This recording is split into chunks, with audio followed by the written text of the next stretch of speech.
Good morning there, it's Josh here from Racing to Profit.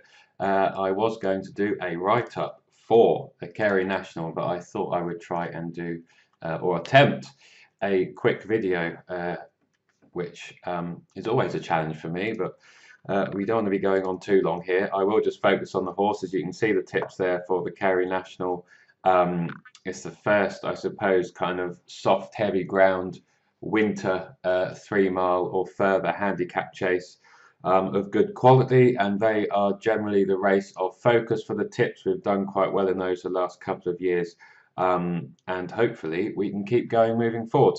So yes, Potter's Point 2 points win, Bay of Freedom 1 point win, and Kilcarry Bridge and Viva Steve half a point each, making a total of 4 points. A point is whatever you want to put to it. That may be £2.50, so that would be a £10 outlay. It may be £10, and that would be 10 times 4.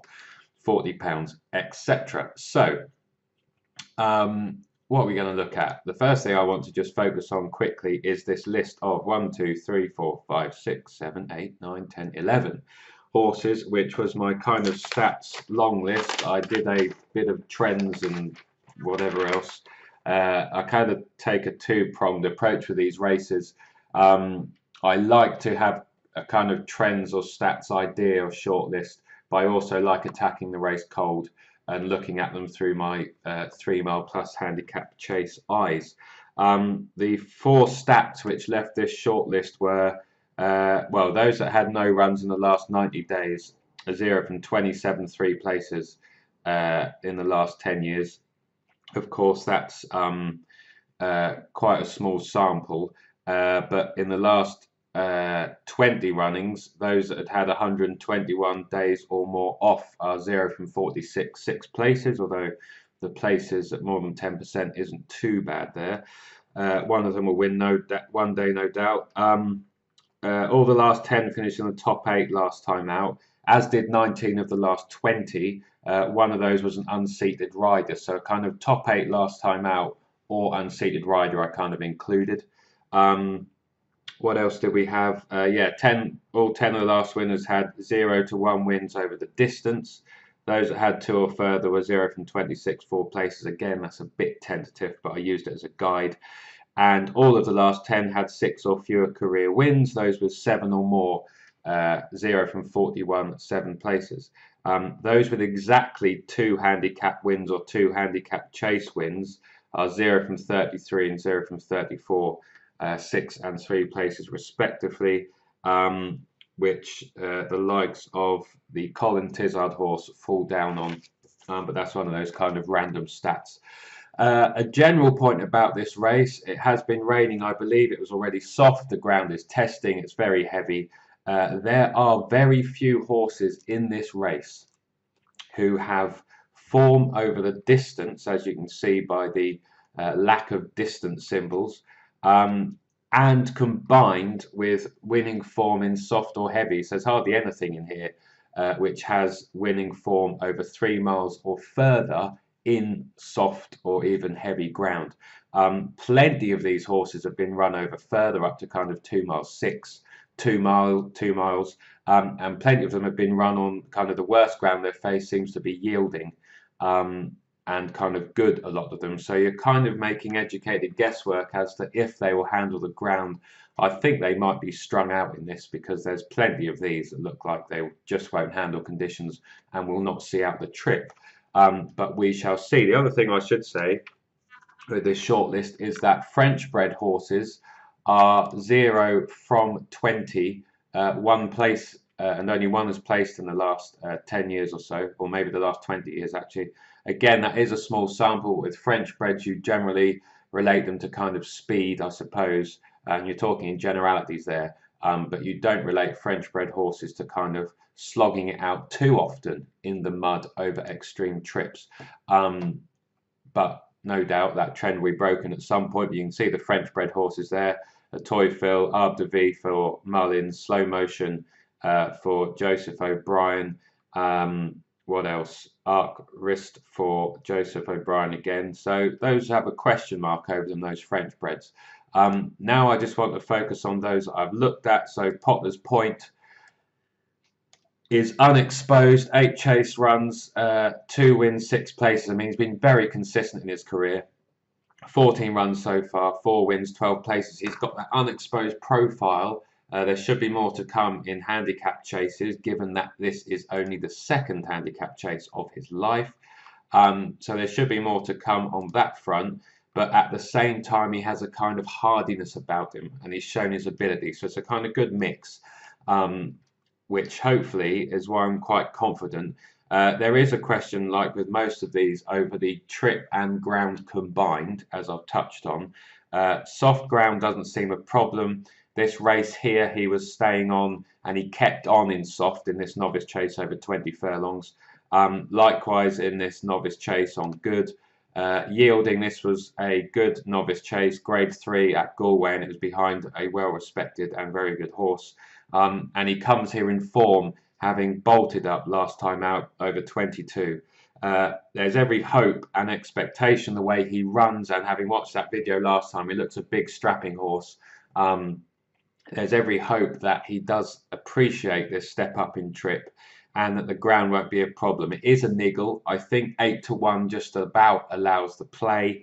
There's just enough room in that price. I wouldn't fall off my seat if he struggled, but at the same time, having looked through every runner in this race, because of his breeding, because of his trainer, because of the fact that he gets a very good jockey on board who gets to claim 5, so he's actually below his last mark. He could well be very well handicapped here. He's the only one in the race, to me, who could be something special and not bolt up, but prove that he has a fair bit in hand and is going the right way. And looks most likely to kind of do that within conditions, and that's why I suppose I've thrown the 2 points at him, allied to who the connections are. And you should always fear Gordon Elliott these days, it seems. And Lisa O'Neill did a good turn for us at Cheltenham with Tiger Roll, where she gave him a peach for a ride, and that was one of the highlights from Festival Week. So no worries on that front. The other thing is he also tends to race prominently. You should just track the pace, and that is where you want to be at Listowel. The next one is Bay of Freedom. He again, 4 chases, 2 wins. He is unexposed. I'm a bit concerned about his lack of experience to a point, but this type of horse has won this before. He's handled heavy in the maiden. Again, he's another one that has the heavy distance question. He's stayed 22 over the course with 11 stone 12 on his back, although that wasn't a handicap. So he handles heavy, no problem. Whether or not he stays out this extra 2 furlongs, there is every hope. He did hack up at Wexford over 23, but that was on good. So yeah, he is unexposed. He's from that original stats short list, or long list, I should say, as you can see there. The trainer's in form. The other thing that caught the eye from my notes, those that have a course run should be marked up, actually, and those that have never run at Listowel are only 1 from 78, 15 places in the last 10 years. So not impossible, but not many in this race have actually run at the track, which makes me think that stat may be improved on. But he has, as you can see there, course form, which should be marked up. And he also ran over hurdles last time out, and they can be marked up. Such runners are 7 from 51 runners, 15 places, plus 63 to Betfair starting price in the last 10 years. So yeah, 7 of the last 10 winners ran over hurdles last time out, which he did. He's got a couple of poor chase runs to put behind him, but he was given a break. He returned over hurdles where he led and ran quite well for quite a way. That looks like you would think that was a setup for this. Again, he races prominently. He was unexposed profile. The trainer is in form. He has a very light weight on his back, which could be a godsend in this ground. And all in all, at kind of 12, 14-1, I thought he was just worth a play, given those stats that he ticks. I kind of think he might not be good enough. I'm not quite sure the strength of this chase form, and he does have a bit to prove, but he is a double-figure price, and like I said, he ticks enough stats, and he does race promptly. The trainer's in form, and it looks like this has been a target, as it will, I suppose, for quite a few in here, but not all. The final 2 are not on this list. Let me just get rid of that long list. Viva Steve hasn't had many runs, comes here for the in-form Fergal O'Brien. If I just, sorry, go back here, just reset these cards, give me a second. Where's Viva Steve? Yes, he hasn't had many runs for Fergal O'Brien. Let's have a look. Yeah, this is only the fourth start. He stays and he handles soft. I have a hope and expectation it'll be okay and heavy, but a bit of guesswork. But in a race where there are so many in here who look like they may struggle with staying, this horse does stay a couple of furlongs further. Again, he races promptly. He does have those historical stats of lack of runs, which temper enthusiasm. But I'm not tempted by the fact that the horse has run very well after breaks and actually arguably seems best fresh. Fergal O'Brien won with him first time up last year after a break over the summer, after a similar length break. It could be that he's just a class 3 horse, and you may need to be slightly better here, but at 10 to 1, given they send him over here, given the yard form, given his own record after a break, and the fact he's one of the proven stayers in the race, and Paddy comes over for the ride, I thought he was worth a stab to kind of cover the rest of bets and pay for a couple of pints of beer if he manages to win. So that's him. Kerry Bridge, I just thought 25 to 1 was a big price and worth a play. Yes, he is an old boy, but older horses have won this, as did You're Busy last year, I believe. He comes here on the back of a win. He is on a career high mark, I suppose. He is one who has won in heavy, which caught my eye, and it looks like he stays just about, although there's a slight niggle. The other thing that ticked the box for me was the fact that, well, he's battle hardened, he's in form, he's got a low enough weight, and he races prominently. He will be up in the first 3 or 4, I think. He will try and get the lead, and there's every chance that he gets it, and there's every chance that he may stay there. I kind of think he'll be in the top 4, but I only wanted to place 4 points on the race, and I'd rather put a couple of half points, or I'd rather do the staking as I did. Yeah, I just thought 25 to 1, he was worth a half point. He may get out there. He'll like the ground. Whether or not he does see out the trip fully is a question, but you're getting a price at 25 to 1. So that was those 4 really. You can see on the Instant Expert tab, there's not loads. There's the odd one that's got form in heavy. Those that do have form in heavy, well, Stellar Notion just seems out of form, and horses that were pulled up last time out don't have a great record in this, and his handicap mark is questionable. Road to Riches may interest you if you wanted a kind of couple of pounds Betfair starting price maybe. This old boy had problems last year, according to Mead, or he's had problems for a little while now, where his stomach apparently changed and moved and went to the wrong side of his body or something or other. But whatever his issues were, they think they've got them sorted, but he hasn't shown anything on the track since his couple of comeback runs. They switch headgear around again. But he is the only horse in the race with winning form on heavy and over 3 miles or further. And he's clearly well handicapped, and if he could re-find any result class, he might blow this lot away. The market would suggest he's got issues. His recent form would suggest he's got issues, but I could not put you off a little nibble, maybe a Betfair starting price, just because of those things I have just mentioned. There are no other horses in here with proven form in soft and that have proven stamina, bar Kerry Bridge, but that win over the trip wasn't in heavy.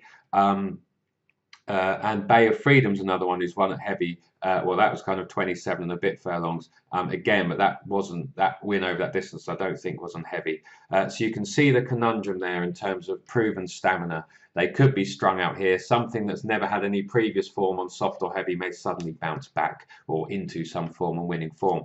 But those 4 horses interest me most. I would just look at the pace. You can see from the pace map here that it's pretty hard to come from behind at this style. In chases, you generally want to lead or be prominent. Carl Crew will be up there, but he ran and won 3 days ago, and I don't think he stays. Sir Jack Yates, I'm not sure is good enough. The Tizard horse, I don't think, well, he's never ran on soft, let alone heavy, and he's never really ran on good to soft. So there's a big, big ground question there.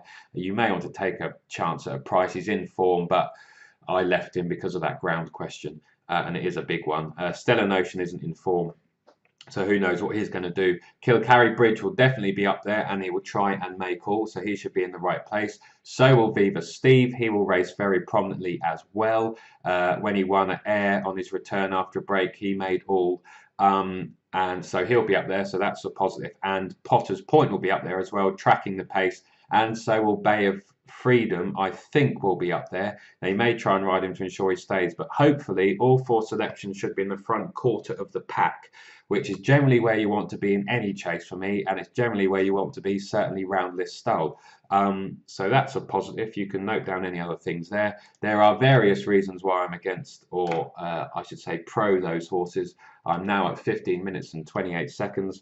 That's as kind of short as you're going to get with these previews, I think. If something else wins, I wasn't really close to betting on them. And there's reasons in my head why I haven't gone with them. I think Potter's Point looks the best of the unexposed, could be anything ones in this ground over this trip. Hence why there's most confidence on him, and you've heard the reasons for the others. Hopefully one of the 2 bigger price ones wins that I've got 2 point or 1 point on, but I would take one of the others winning at half a point. Certainly Kerry Bridge. So that's that really. That's that one done. That's 16 minutes. I'm going to leave that there. Hopefully you found that of some interest. You can note down any things you can see in front of you. There's the Instant Expert tab in the wonderful Gigi's race cars that you can have a look at, make a note of, do whatever you please. That's the win, so you can pause that if you so want and stare at that until your heart is content. And the win and the place as well. So again, you can look at that maybe as a way in, maybe as a guide. So yeah, that's the Kerry National done. Potter's Point's going to win and romp home. Bay of Freedom's going to chase him home in second. Kerry Bridge is going to lead for a while and probably fade into third. Viva Steve might be up there. We might have the 1, 2, 3, 4 in some order. We can but dream, which is all this game is about. So I will leave that there. Good luck if you're playing. Remember, only bet what you can afford and are happy to lose. This game is about fun. And some small profits building up over time with any luck. So yeah, enjoy the race. This is what winter jumping is all about for me, these kind of races, and they are fantastic. So yes, I will leave that there. Enjoy the rest of your day and good luck if you get involved. If you have any comments, do post them below. Any horses that you fancy, by all means post those as well. And yeah, that's that. So yeah, good luck with any bets. This is Josh saying bye for now.